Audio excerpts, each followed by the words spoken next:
Bangla reviewer কমিউনিটিতে লেগেছে ঝগড়া, তার মানে ভিউজ, সাবস্ক্রিপশন, মানি মানি বস। 31 চলে এসছে, কারোর কোনো খেয়ালই নেই। লোক বলছে বাংলা ইউটিউবারদের ঝগড়া হচ্ছে, সেটা দেখো, সেটা বেশি ইম্পর্টেন্ট। ঝগড়ার সূত্রপাত কি নিয়ে হয়? একজন বড় ইউটিউবার আরেকজনের নামে কমপ্লেন করে যে সে তার কন্টেন্ট ঝেপে বা সাবজেক্টটাকে চুরি করে ভিডিও বানিয়েছে। আরেকজন ইউটিউবার বড় ইউটিউবারের নামে কমপ্লেন করে যে সে শাহরুখ খানের ফ্যান, শাহরুখ খানের ফ্যানকেই সে ক্যাটার করে এবং শাহরুখ খানের সব বাজে সিনেমাগুলোকে ভালো বলে, এই সমস্ত নিয়ে ভিডিও। এবার আমি এই ভিডিও এই ঝগড়ার ডিটেলে যাচ্ছি না, কারণ এই ঝগড়াটা কি নিয়ে সেটা অলরেডি সবাই জানে যারা বাংলা রিভিউ ফলো করে, এবং প্রচুর ইউটিউবে ভিডিও পেয়ে যাবেন এই ঝগড়া নিয়ে। কারণ কিছু ইউটিউবার এই সুযোগের জন্য বসে থাকে যে কখন এরকম রগরগে একটা সাবজেক্ট আমি পাবো আর আমি হাজার হাজার ভিডিও বানাবো, হাজার হাজার সাবস্ক্রাইবার গেইন করবো, হাজার হাজার ভিউজ পাবো। কিন্তু তারা নিজেরাও জানে না যে এই ঝগড়াটার জন্য ইন্ডাস্ট্রি এবং বাংলা রিভিউয়ার কমিউনিটি কতটা ক্ষতিগ্রস্ত হচ্ছে, এবং সেই ক্ষতিটা জানাতেই আজকে আমার এই ভিডিওটা। এবার লোক বলবে তুইও তো এই সাবজেক্ট নিয়ে ভিডিও বানাচ্ছিস, তুইও তো সাবস্ক্রাইবার গেইন করারই চেষ্টা করছিস, তাহলে তুই জাজ করছিস কি করে? এবার আমি বলতে চাই, যদি আমি কন্ট্রোভার্সি নিয়ে ভিডিও বানিয়ে সাবস্ক্রাইবার গেইন করাটাই আমার মেন উদ্দেশ্য হতো, তাহলে আমার আজকে সাবস্ক্রাইবারের লিস্টটা অনেক বেশি হতো।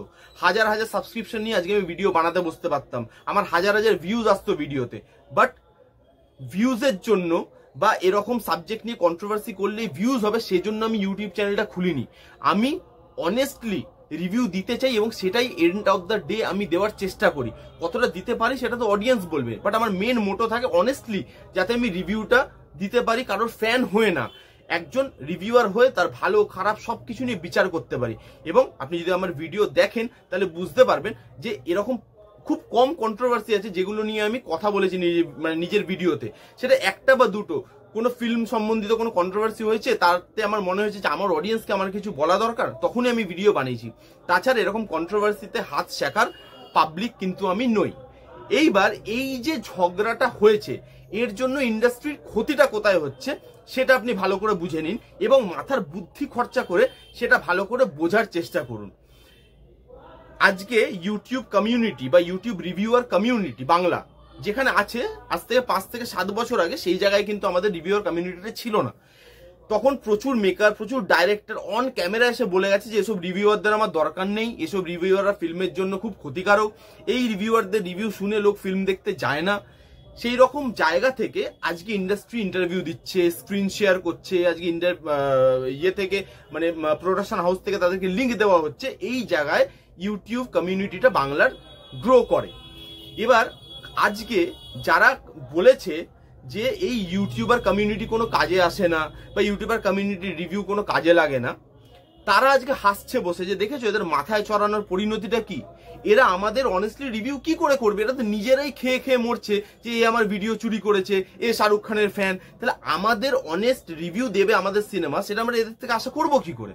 এবং আমরা এদেরকে ইন্টারভিউ দিয়ে কালকে কি করব? তারা কিন্তু আস্তে আস্তে এবার ইউটিউবারদের থেকে দূরে সরতে থাকবে যে ভাই এই ইউটিউবারদের কে গিয়ে কাজ নেই, কারণ এরা রিভিউ দেবে, আবার এই নিয়ে ঝগড়া হবে, আবার আমার ফিল্মটা এদের মাঝখানে পিষে যাবে। তো দরকার নেই ভাই আমার রিভিউ কোনো ইয়েতে দরকার নেই ইন্টারভিউ দেওয়ার। তো যেই জায়গাটার থেকে রিকভার করে আজকে ইউটিউব রিভিউ কমিউনিটি বাংলার এতটা বড় জায়গায় এসছে, লোক আজকে সিরিয়াসলি নিচ্ছে, লোক আজকে তাদেরকে ভালোভাবে সবকিছু করার চেষ্টা করছে, সেই জায়গাটা কিন্তু আস্তে আস্তে নষ্ট হয়ে যাবে। আজকে অনেকে হিংসা করছে যে এই বড় ইউটিউবারটা প্রচুর ইন্টারভিউ পাচ্ছে, প্রচুর স্ক্রিন শেয়ার পাচ্ছে, আমি কেন পাচ্ছি না? এবার আমি আজ অব্দি কারো ইন্টারভিউ করিনি, আমাকে কেউ স্ক্রিন শেয়ারও করে না, আমি কোনো জিনিস ফ্রি ফান্ডে পাইও না। আমি পকেটে টাকা খরচা করে হলে যাই, মুভি দেখি এবং সেটা বাড়িতে বসে আমি রিভিউ করি। তাই বলে কেউ যদি ইন্টারভিউ করে তাকে দেখে কি আমি হিংসা করব? একদমই না। কারণ ওই ইন্টারভিউটা সে আর্ন করেছে, সে বাংলা রিভিউয়ার কমিউনিটিটাকে তৈরি করেছে এবং এটাকে একটা স্টেবল জায়গায় এনেছে। তার থেকে আমার হিংসা করার থেকে আমার মেন ইম্পর্টেন্ট কাজ আমার মনে হয় যে এইখানে না আমি আমার কন্টেন্টে খেয়াল দিই এবং সেই কন্টেন্টটাকে একটা এমন জায়গায় নিয়ে যাই যেখানে লোক বলে না যে এ অনেস্ট রিভিউ দেয়, একেও আমাদের একটু খেয়াল করে দেখা উচিত। তবেই কিন্তু YouTube Bangla reviewer community grow করবে। আর আমার মনে হয় এই যে যারা বলছে যে এ শাহরুখ খানের ফ্যান, শাহরুখ খানের ভিডিও বানায়, শাহরুখ খানের সব খারাপ জিনিস ভালো জিনিস এ সবকিছু ভালো বলে দেখায়, আমার মনে হয় যে এই জিনিসগুলো না আলটিমেটলি একটা রিভিউয়ার বা রিভিউয়ার কমিউনিটিকে নিচে নিয়ে যায়। যারা রিভিউয়ারদেরকে খারাপ বলে তারা এখানে হাসার সুযোগ পেয়ে যায়। এবং একটা রিভিউয়ার হিসাবে একটা বেসিক এথিক্স থাকা দরকার, যে যখন আমি একটা সিনেমা দেখতে যাব তখন আমি অ্যাজ রিভিউয়ারই যাব, আমি কারোর ফ্যান হয়ে যাব না। সেই জন্য আমি শাহরুখ খানের ফ্যান হওয়ার পরেও ডাঙ্কির মিউজিক যে আমার ভালো লাগেনি, আমার জওয়ানের মিউজিক যে ভালো লাগেনি, সেটা আমি স্পষ্টভাবে ভিডিওতে বলেছি। তো এইখানে এই ফ্যান ক্যাটার করা, লোকের জিনিস চুরি করে ভিডিও বানানো, এইগুলো যত বাড়বে ইন্ডাস্ট্রির এই রিভিউয়ারদের প্রতি ফেথ তত কমে যাবে। এটা তো একটা ক্ষতি হবে, তার সাথে এখানে আরো একটা ক্ষতি হবে। সেটা হচ্ছে, ধরুন আমি অনেক ইউটিউবারকে দেখেছি, ধরুন জিতের একটা কোনো সিনেমা আসছে, সেই সিনেমাটা পোস্টার, টিজার, ট্রেলার রিলিজ করলো, তাদের মাসের পর মাস হাজার হাজার ওই ভিডিওটা নিয়েই বা ওই টিজার ট্রেলারটা নিয়েই ভিডিও বেরিয়ে যাচ্ছে। ভাই অন্য কন্টেন্টও আছে, সেগুলোরও রিভিউ করা উচিত বা সেগুলোও দেখা উচিত। সেরকমই ধরুন দেবের, শাহরুখ খানের, তাদের ফ্যানরা বা তাদের ফ্যান যদি কোনো ইউটিউবার বা রিভিউয়ার হয়, তারা দেখবেন কোনো টিজার ট্রেলারেরও শাহরুখ খান বা দেবের সেটা নিয়ে হাজার হাজার ভিডিও করছে, হাজার হাজার সাবস্ক্রিপশন গেইন করছে। আলটিমেটলি এতে রিভিউয়ার কমিউনিটির ক্ষতি হচ্ছে। সেটা কি করে, সেটা আমি আপনাকে বলি। এবার দেখবেন যখনই কোনো বড় ফিল্ম আসবে, তাহলে এবার থেকে জিনিসটা এরকম হয়ে যাবে যে বড় প্রোডাকশন হাউস দেখবে এ হচ্ছে দেবের ফ্যান, এ হচ্ছে জিতের ফ্যান, এ হচ্ছে শাহরুখ খানের ফ্যান। যখনই এরকম কোনো সাবজেক্ট আসছে, সেটা আমি ওকে বলি যে তুমি রিভিউ করো, টাকা নাও, এবং এদেরকে সহজে কেনা যায়। টাকা দিচ্ছি, রিভিউ বার করছি, বাজে সিনেমারও এরা ভালো রিভিউ দিচ্ছে, এবং আমরা আলটিমেটলি যেটা হয়তো প্রফিটেবল ফিল্ম নয় বা ভালো ফিল্ম নয়, সেটাও আমরা একটা ভালো একটা জায়গায় স্টেবল ইনকাম করিয়ে দিচ্ছি। তাতে এতে কি হয়, অডিয়েন্সের ফেথটা চলে যায়। অডিয়েন্স যখন আপনার রিভিউটা শুনে মুভিটা দেখতে যাচ্ছে, ধরুন একটা খুব বাজে একটা সিনেমা, দেব, জিৎ বা শাহরুখ খানের, আপনি দেব বা জিতের ফ্যান বা শাহরুখ খানের ফ্যান, আপনি ভালো রিভিউ দিলেন, আমি অ্যাজ আ অডিয়েন্স মুভিটা দেখতে গেছি সত্যি এটা বাজে সিনেমা, তখন আমার কিন্তু রিভিউয়ারদের থেকে ফেথটা চলে গেল।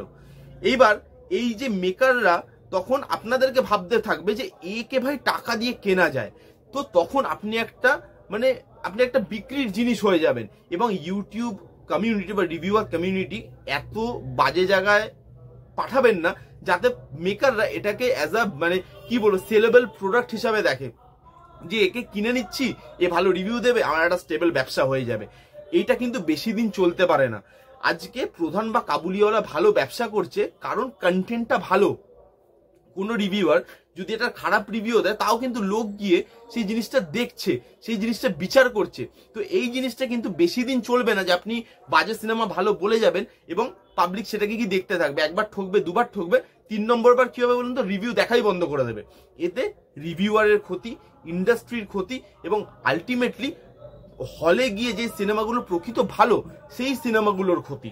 তো এই জিনিসটা দয়া করে করবেন না, কারণ এই জিনিসগুলো করলে আলটিমেটলি ইন্ডাস্ট্রিরই লস হচ্ছে। সেটা যারা জানেন, যারা যারা বুদ্ধি রাখে মাথায়, তারা অলরেডি বুঝে গেছে। এই ভিডিওতে আমার কিছু কথা বলার ছিল দর্শকদের, আমার অডিয়েন্সকে, সেটা আমি বললাম। ভুল বা ঠিক সেটা তো আপনারা বিচার করবেন এবং কমেন্ট করে জানাবেন যে আমি ঠিক বললাম না ভুল বললাম। আর এই রিভিউটা যদি ভালো লাগে তাহলে please give it thumbs up, like করবেন, কমেন্ট করবেন, শেয়ার করবেন, চ্যানেলটাকে আমার সাবস্ক্রাইব করবেন। দেখা হচ্ছে নেক্সট কোনো ভিডিওতে। তখন bye bye, take care and be safe.